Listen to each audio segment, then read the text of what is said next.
Actually, if I keep it up here, you won't be able to see me. That's cool. Okay. Thank you all so much for coming out. I know most of you came to see other people, but you know what? You've got me. It's an absolute pleasure. And I was pretty okay until about 6:30. And then it sort of hit me, and I was like, ah! I'm like, what did I say yes to? So here we go.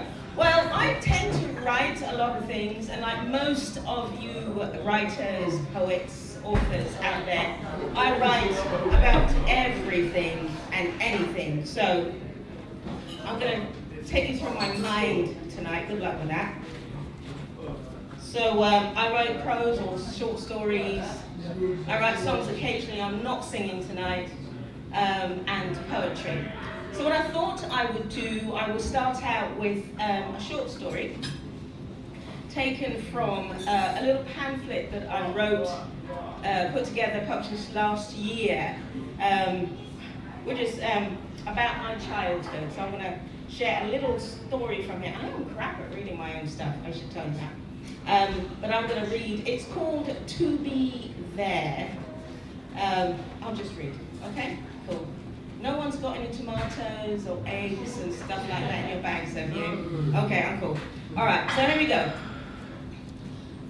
The white walls of the museum space, open space, took her back to the day they first met. It was their special place. She allowed her eyes to take in the scenes bit by bit and wandered over to her favorite piece. It was a sculpture of flowers, each petal a hand with different gestures. Tiny fingers intricately detailed down to the nails and the lines on the fingertips. She liked the hands that held the globe, the praying hands, the hand with palms up and the one with fingers pointing. The blue, black and gold reminded her of the lavish paintings by Lena Irish Victor that once hung in her own house. I should have bought that for you years ago, a voice said from behind. A smile appeared across her lips. She spun to embrace him. His arms wrapped around her waist. He squeezed her and kissed her cheek. I hoped you'd come again today. How could I not? I've missed you. Hands slipped into hands as they walked through the museum. They admired their favorite pieces and mused over the works of new artists. The gallery filled with school children moving from painting to painting, statue to statue. Groups led by tour guides huddled in front of paintings or sculptures, listening to the detail and history of each piece. Couples wandered around, paying attention to each other, took more attention to each other than the displays. Others sat alone, eating their lunches while they took in the atmosphere. How are the children? They're fine. It's still been quite a while. They still try not to talk about you in case it upsets me. Why don't you come more often now? It's the new medication. It holds me there longer. Oh, I see. It's so different now. Lots has changed. Harriet. The sound of another voice in her mind begins to distract her. It filters through the noise of the museum. It was a voice familiar but distant. It was getting louder. Harriet, Harriet, are you with us? The yellow flowered paper of the dining room walls came into sight. The room was now almost empty. The tables had been relayed and lunchtime was over. She'd missed it again. Someone was holding her arm, her right arm. It was Nurse Deborah trying to move her along. Her muscles ached and the soles of her feet felt sore.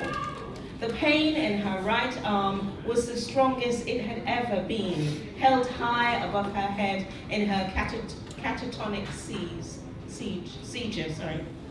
moving it down to almost all of her strength. Down it came, reluctantly following her commands. I want to, I want to, I want to, she repeated, unable to complete the sentence. Her head movements were quick and jerky as her brain struggled to persuade her mouth to catch and deliver the rest of the sentence. Oh dear, Harriet, you've had an accident.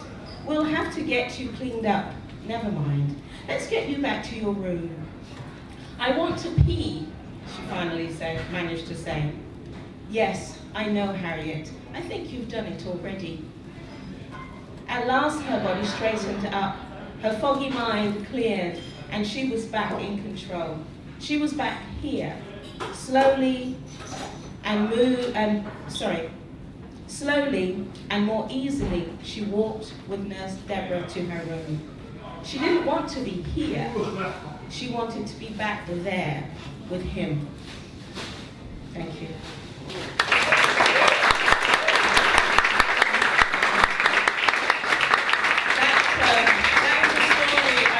About my great aunt, and in the rest of the book it goes on to say she, when older people are getting older, she used to wander around, and she'd been married to the love of her life. They had 15 children together, and he died before she did, and she was just lost without him. So that was a story really taken from my great aunt, watching my great aunt when I was younger. And the next piece is a poem that I want to read again from this book, little pamphlet called Sixpence. If you are brave enough to buy it, it is rather grueling. It's about my childhood. I'll leave that hanging there. You can go find it about it yourself. It's called Fear and Hope, and it pretty much speaks for itself. Clearly they want to get involved upstairs. Fear and Hope. We're saying goodbye to England today and hello to another island far away. We're packed with bags in the boot of the car, with final arrangements between parents delivered en route to Heathrow, the international airport. It may be sunnier weather there, but in our hearts, dark and stormy clouds loom. The fear and turmoil of domestic abuse that would see us all the way through our youth. She says goodbye to the life she hates, to our father, to the cold and all that we've known, are left behind in her wake. Two daughters in dread are dragged along, neither thinking to beg. What would be the point? There's no one there to help them, but the fragile thread of hope they cling to. The hope that things will be better and that she somehow will become happier. But darkness blankets sunshine. Cold emotionlessness stifles out the climate's warmth. From within the deepest gloom, a light of hope and determination shines. When even she cannot dim the slim spectrum of life's optimism as it burns its way out, making a path back from the place of torturous mental and physical hell. We survived hell, my sister and me.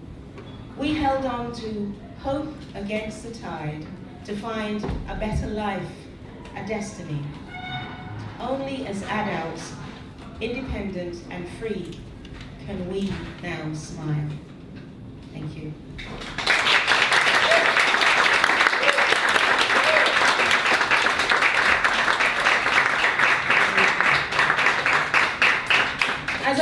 As I get wiser, I'm not saying older, as I get wiser, I realize that life does get better. It doesn't seem like it sometimes when you're in a very dark place, but it does get better. Now, how many of you here would call yourself poets? Hands? Good, one, at least one. Okay, so there are times when we doubt ourselves, when we doubt our own skills and our abilities, And I said yes to doing this a long time ago, and as it got closer, I began to doubt my own ability as a poet. And I remember talking to Sammy recently. He said, yeah, you'll be fine, you'll be fine. I'm like, no, can't do it. So I wrote about that. And so here it is. So tonight, I'm a poet. At times not knowing how it perfuses through my soul and my entire being, just to project the trueness of who I am and how I feel.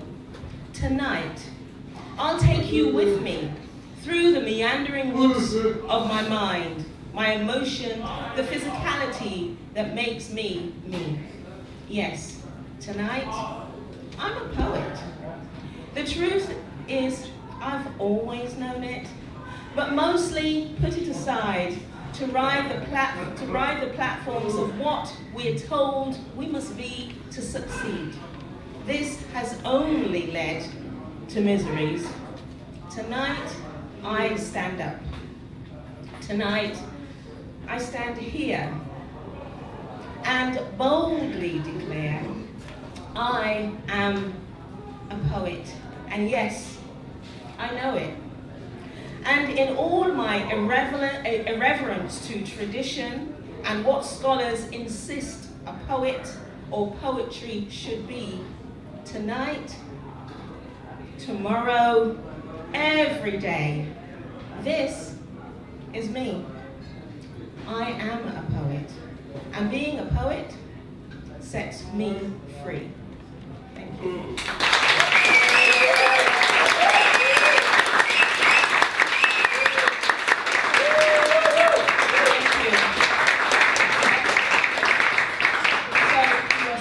Thank you, making me feel so much better. So anybody been in love? Yeah, we love that feeling, don't we? We love being in love. I've just got a 9.9, there you go. Thank you. So this one is Lover's Walk. So I was actually, when I was feeling a little bit adventurous, trying to write a villanette. So that's a certain type of poem that's structured in a certain type of way. And I did experience the desire at one point to try and write this villanette. It's not a proper villanette, but it's my villanette. Lover's Walk. So see if you can come on this walk with me. We venture out into the evening light. The moon gazed out from behind the clouds. The stars share our hearts shining bright. The path along the hillside heights entices us to dream of future lives. We venture out into the evening light, declaring beyond life's limited plight, our love will last forever and a night. The stars share our hearts shining bright. As flesh touches flesh in amorous delight, now rapture rises to hear each cry. We venture out into the evening night. We gasp for air and fight the night, not wanting to let go of this strong embrace. The stars share our hearts shining bright. And now, in completion of our lovers' rites, passions subside to a simmer until, when next we venture out into the evening light, the stars share our hearts shining bright. Thank you. Yeah.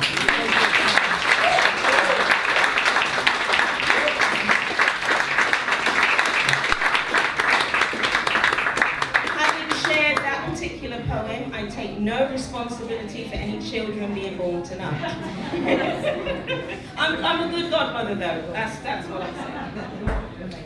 So I do write, and I usually say this because I know that none of you have noticed this at all, so it will come as a surprise when I bring it to your attention. So I do apologize for the shock that you will encounter when I say this, but I know that none of you noticed that I'm actually a beautiful chocolate brown. And a part of that beautiful heritage that I have is that my parents are from Barbados. I was born in London, but I'm a Bajan man. So I tend to write some of my poems in Barbadian dialect. And this is a new one. It's called Glasses. I'll let it speak for itself. You have to listen carefully. The other day, I lost my glasses. I couldn't find them anywhere. Then not in the bathroom, the kitchen, the bedroom. No matter where I look, I can't find them. They make me think about mobile phones. At least when I can't find my phone, I can call it. When I hear it ring, I know just where it is. But I can't do that with a pair of specs. Them just sit round, quietly waiting to be discovered. They can shout, raise an arm and wave at me. Well, even if they did, it might be a little hard to see. Somebody could make enough money creating something that could find my glasses for me. But in the meantime, I'm off to try and put my hands on glasses pair number 3. Thank you.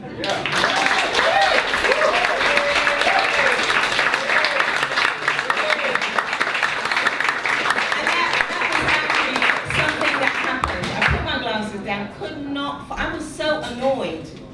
Could not find. I went everywhere in the house. I nearly called my husband at work to say, "Love, have you seen my glasses?" But I wrote a poem instead. So this is another Barbadian poem. This one is called Dressing Me. I went out to the shops today, trying to find something to wear. You'll be surprised to know I couldn't find a thing. No, sir. Nothing to fit in. Then don't make clothes for people like me. Then don't make clothes for people like me who don't look like a walk-in tree. My curves and bumps, them just don't seem to see. The trousers and the skirts not meant for a girl like me. When it fit the top, the bottom can't swing. When it fit the front, the back can't close it in. I nearly come out tonight in a plastic bag, because that was all it seemed I hadn't tried. My body seemed to be a dichotomy to the fashion houses on the high street. A complete glorious puzzle, you see. So, when them decide to dress real women, and that gorgeousness does come in ever size, I'll be happy to go back to the high street again. And my distress at finding clothes will have come to an end. Thank you. Yeah.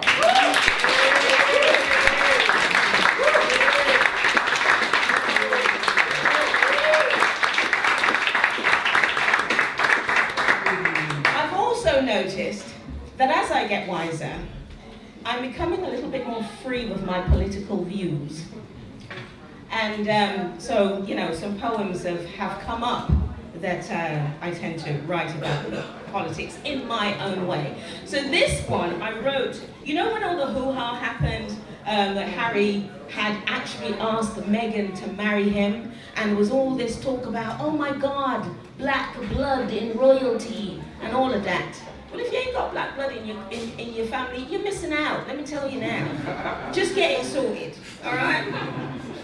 So, true. And my mother would tell you it's true. So if she says so, it's so. Anyhow, so I wrote this poem. We've been here before, and if you know anything about British history, we have actually been here before. It's not first. And it's not Barbadian, unfortunately. You think we've never been here before, but yes, we've travelled this path, I'm sure.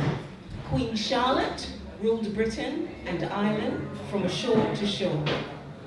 Queen's Lodge at Windsor was her abode, with King George III, and 15 children shared. You think we've not been here before?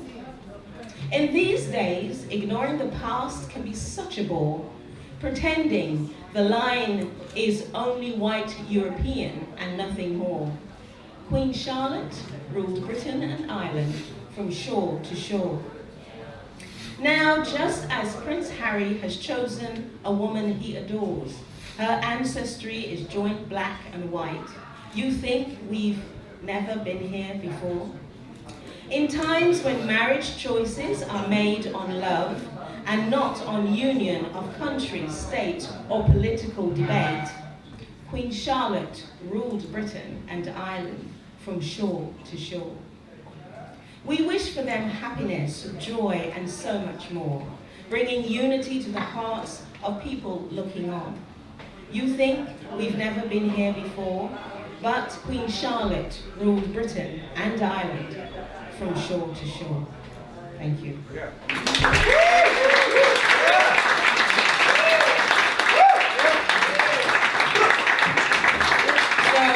in my opinion, the royal family are just, getting that little black blood back in there. It's sort of seeped out over the years, so it's about time. Yeah, they could have asked me. I would have said yes. But anyhow, they hang out in different lower crowds than I do. And this is another one. It's quite political, but it's a little less obvious, so you'll probably have to listen carefully. We have roses, it's called. It's a very English thing to plant roses. Maybe it makes us think that we're a part of the long-lost empire, conquering the world, changing things to the way we want them to be, and not accepting them as they are. We have roses. They stretch themselves across the fences, thorny and hard, yet only produce flowers at their tips. Beautiful and fragrant scent flowing across the garden into foreign places. Influences once strong, now weakened by centuries of deceit. We have roses. Now's time for trimming them. It's said this will make them stronger for next year's summer fest. But these require at least 2 years in normal conditions, being simply fed. It's not cheap. This year's pruning has been left too late. The thorns have hardened, the vines are brittle, fed with the mature of untruths. These roses have lost the strength of youth. Neglect, arrogance, superiority, and lies have eaten into their roots. There's little to form good shoots. We had roses in the garden of our country's youth, beautiful, large, the envy of all who looked, but pride seeped into their roots. Thank you. Yeah.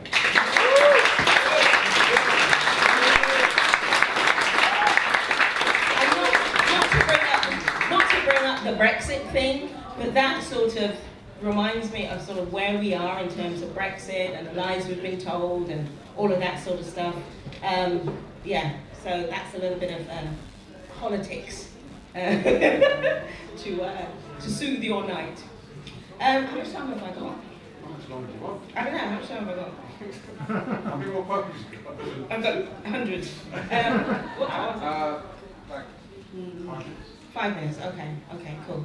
So, I've got one poem that I want to leave you with, but before I do that one poem, I want to give you a bit of a choice now. I've got a poem about hair. So the choice is, do you want me to read the poem about hair, or do you want me to read another Barbadian poem? Hair.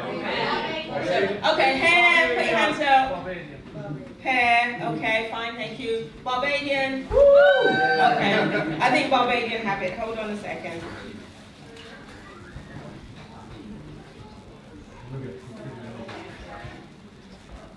Now, I've read this before. So for some people, it's not going to be new. Shall I do Saturday cleaning, those of you who know Saturday cleaning?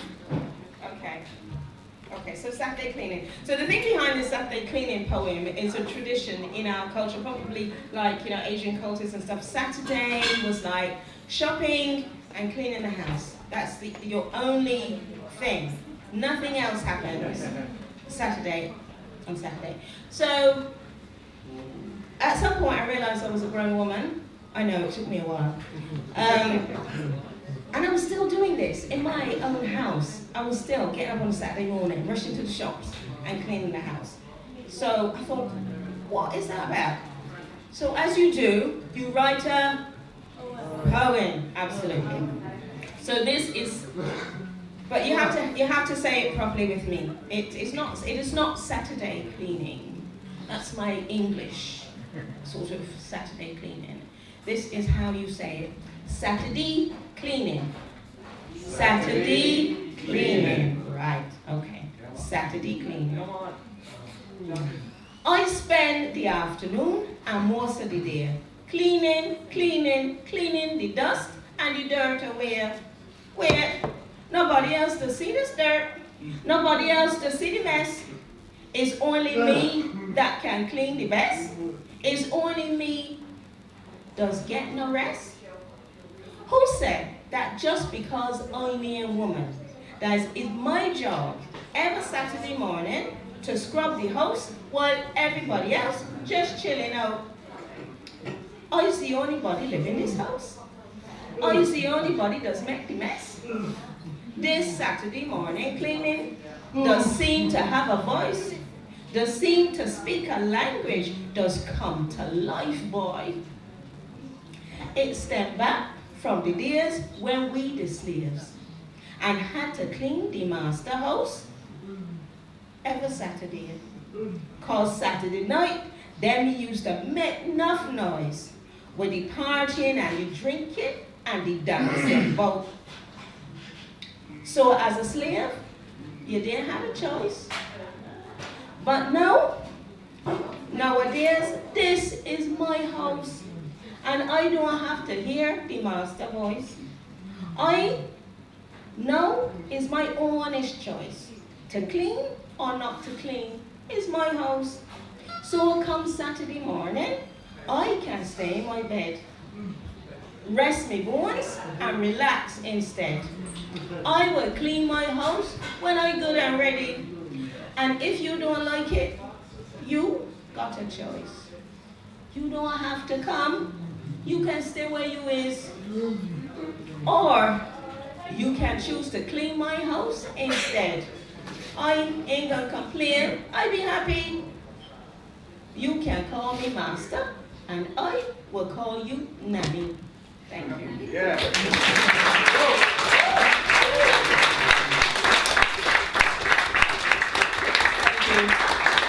That is one of the favorites, really. And it's taken me quite some time to sit into my own culture and not be ashamed of it and to celebrate it. So whatever your culture is, make sure that you do that. You do your own thing in relation.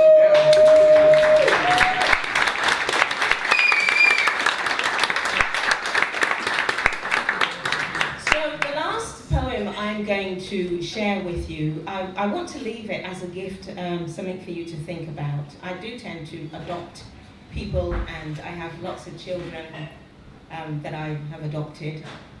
And I always like to give and to share. But actually, I wrote this poem watching my husband, who's over there with the camera. Hello, darling. He was doing something and was just getting so frustrated about it. And we're so different in that regard. I don't do frustration. The second I get frustrated, I just want to move out of it. Okay, what can I do about it? Do something else. And he just loves to stay there and make it work, So I wrote this sort of watching him. It's called If Something Isn't Working. If one thing isn't working, you try something new. The gates of life are open. You just walk right through. The only thing that's holding you is your limiting view. If one thing isn't working, try something new. The bravery you're looking for is there, inside of you. You can accomplish greater things. You just have to walk right through. Adventures all around. Some are overdue. Opportunities for you abound. If one thing isn't working, you try something new. The world is an adventurous avenue with open spaces and happy places. You just have to walk right through. Now, let's go. Get on and do what's in your heart to do. If one thing isn't working, you try something new. You just have to walk right through. Thank you.